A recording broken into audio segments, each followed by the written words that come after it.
રાજકોટ મહાનગરપાલિકાની પ્રાથમિક મતદાર યાદીમાં 1 લાખથી વધુ મતદારો ઘટ્યા. બૂથની સંખ્યા 991 થી વધારીને 1016 કરાઈ. રાજકોટ મહાનગરપાલિકાની આગામી ચૂંટણીઓને અનુલક્ષીને વહીવટીતંત્ર દ્વારા શહેરી વિસ્તારની પ્રાથમિક મતદાર યાદી સત્તાવાર રીતે જાહેર કરવામાં આવી છે. આ નવી જાહેર થયેલી યાદી મુજબ શહેરની 1 થી 18 વોર્ડમાં નોંધપાત્ર ફેરફાર જોવા મળ્યા છે. સૌથી આશ્ચર્યજનક બાબત એ છે કે અગાઉની નોંધણીની સરખામણીમાં આ વખતે શહેરમાં 1 લાખથી પણ વધુ મતદારોનો ઘટાડો નોંધાયો છે, જે વહીવટીતંત્ર અને રાજકીય વર્તુળો માટે ચર્ચાનો વિષય બન્યો છે.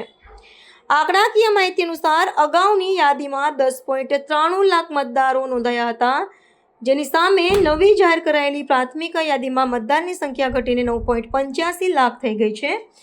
જો કે મતદારોની સંખ્યામાં ઘટાડો થયો હોવા છતાં મતદાન પ્રક્રિયા વધુ સુગમ અને વ્યવસ્થિત બનાવવાના હેતુથી ચૂંટણી પંચની માર્ગદર્શિકા મુજબ મતદાન મથકોની સંખ્યામાં વધારો કરવામાં આવ્યો છે. અગાઉ શહેરમાં 991 મતદાન મથકો હતા, જેની સંખ્યા હવે વધારીને 1016 કરવામાં આવી છે, જેથી નાગરિકો સરળતાથી પોતાના મતાધિકારનો ઉપયોગ કરી શકે. મતદાર યાદીમાં થયેલા ફેરફારોને પગલે મહાનગરપાલિકા દ્વારા તંત્ર દ્વારા નાગરિકોને જાગૃત કરવા માટે એક વિશેષ અપીલ પણ જારી કરવામાં આવી છે. તંત્ર દ્વારા જણાવાયું છે કે જે નાગરિકોના નામ આ નવી મતદાર યાદીમાં સમાવિષ્ટ ન હોય અથવા તો નામોમાં કોઈ સુધારો કે ફેરફાર કરવાની આવશ્યકતા હોય, તેઓએ સત્વરે જરૂરી આધાર પુરાવા સાથે સંબંધિત કચેરીનો સંપર્ક સાધવો. આ માટે નિર્ધારિત સમયમર્યાદામાં અરજી કરવાની રહેશે, જેથી અંતિમ મતદાર યાદી પ્રસિદ્ધ થાય તે પહેલાં તમામ ક્ષતિઓ સુધારી શકાય.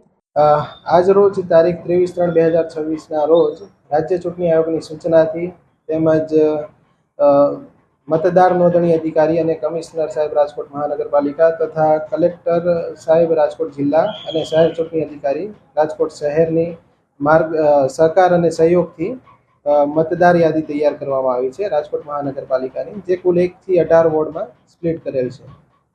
જે મતદાર યાદી છે સર, તેમાં કેટલો ફેરફાર થયો છે, વધારો ઘટાડો?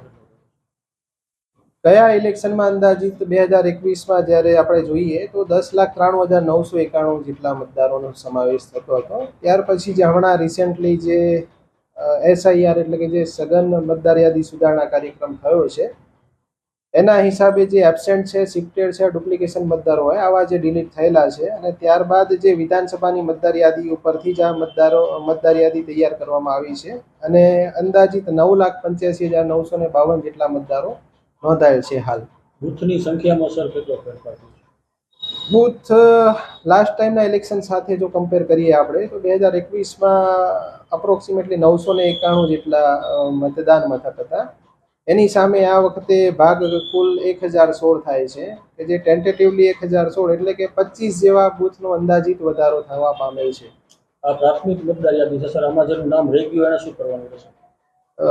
જે મતદારોનું નામ રહી ગયેલું હોય એને પોતાના આધાર પુરાવા સાથે અત્રે સંપર્ક કરવાનો રહે છે. અને કેટલા સમય સુધી આ સુધારા કરી શકે? આમ તો આખરી પરિસ્થિતિ સુધી આપણે કરી શકીએ છીએ તેમાં સુધારો. તેમ છતાં જો એવા જે રેર કેસ જે હોય છે એમાં આપણે જે ઉમેદવારી પત્રો જે ફોર્મ ભરવાના ચાલુ થાય છે એના 10 દિવસ અગાઉના જે છેલ્લો દિવસ હોય ત્યાં સુધી આ પ્રક્રિયા કરી શકાય છે.